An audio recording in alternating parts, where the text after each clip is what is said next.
Hi friends, ഞാൻ സ്വപ്ന. അറിവുകൾ എന്നെൻ്റെ ചാനലിലേക്ക് നിങ്ങൾക്ക് സ്വാഗതം.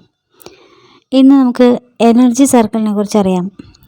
എനർജി സർക്കിൾ എന്നാൽ വളരെ പവർഫുള്ളും എഫക്റ്റീവുമായ ഒരു സർക്കിളാണ്. ലോ ഓഫ് അട്രാക്ഷൻ മെത്തേഡിൽ ഉൾപ്പെട്ട ഒരു മാനിഫെസ്റ്റേഷൻ ടെക്നിക് കൂടിയാണ് ഇത്. ഇതുപയോഗിച്ച് നമുക്ക് നമ്മുടെ ആഗ്രഹങ്ങളെ സാധിച്ചെടുക്കാമെന്നാണ് പറയപ്പെടുന്നത്. ഇതിന് നമുക്ക് ആവശ്യമായി വേണ്ടത് ഒരു വൈറ്റ് പേപ്പർ, ഒരു പെൻ, ഇത്ര മാത്രമേ ഉള്ളൂ.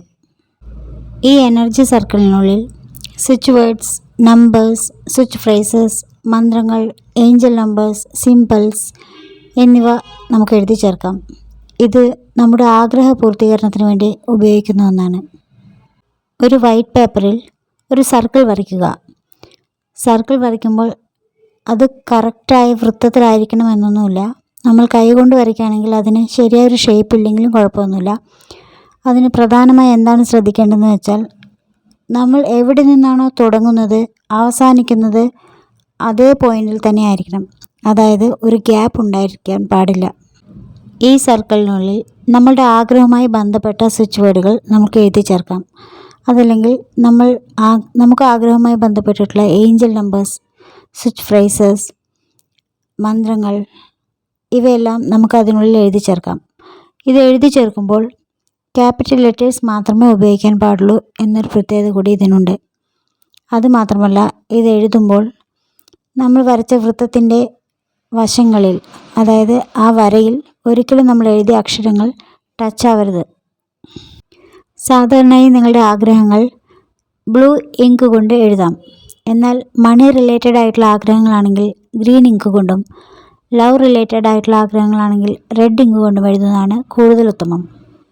ഇനി നമുക്ക് ഈ എനർജി സർക്കിളിൽ നിന്നുള്ള എനർജിയെ എങ്ങനെയൊക്കെ ഉപയോഗിക്കാമെന്ന് മനസ്സിലാക്കാം.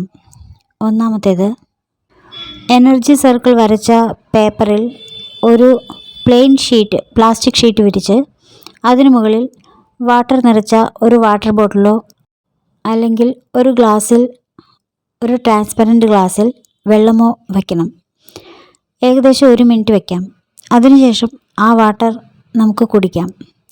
അതായത് ആ വാട്ടറിലേക്ക് നമ്മളുടെ ആഗ്രഹത്തിൻ്റെ എനർജി ചാർജായി എന്ന് വേണം കരുതാൻ.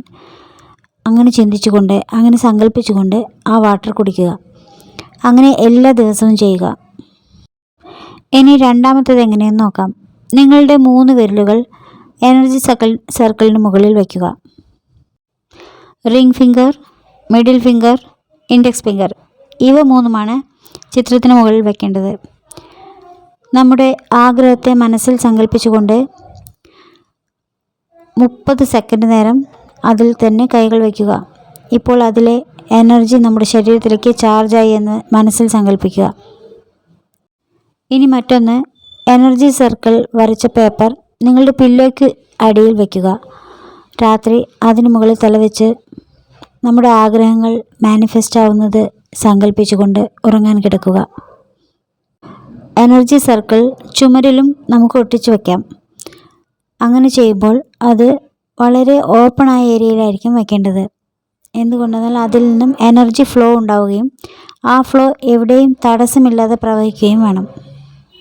അതായത് ചുമർ കട്ടാവുന്ന ഭാഗത്തോ അതല്ലെങ്കിൽ എന്തെങ്കിലും ചുമരിൽ പതിപ്പിച്ചിട്ടുണ്ടെങ്കിൽ അതിൻ്റെ അടുത്തോ കൊണ്ടുപോയി നമ്മൾ എനർജി സർക്കിൾ ചുമരിൽ പതിപ്പിക്കരുത്. എനർജി സർക്കിൾ ഒരിക്കലും ഫോൾഡ് ചെയ്യാൻ പാടില്ല. നിങ്ങളുടെ ആഗ്രഹം നടന്നു കഴിഞ്ഞാൽ എനർജി സർക്കിളിനെ നിങ്ങൾക്ക് ചുമരിൽ നിന്ന് റിമൂവ് ചെയ്യാം. ഇതിന് എത്ര നാൾ വെക്കണമെന്നോ ഏത് സമയം വെക്കണമെന്നൊന്നുമില്ല. നമ്മുടെ ആഗ്രഹം നിവൃത്തിയാകുന്നത് വരെ നമുക്ക് എനർജി സർക്കിൾ ചുമരിൽ സൂക്ഷിക്കാം.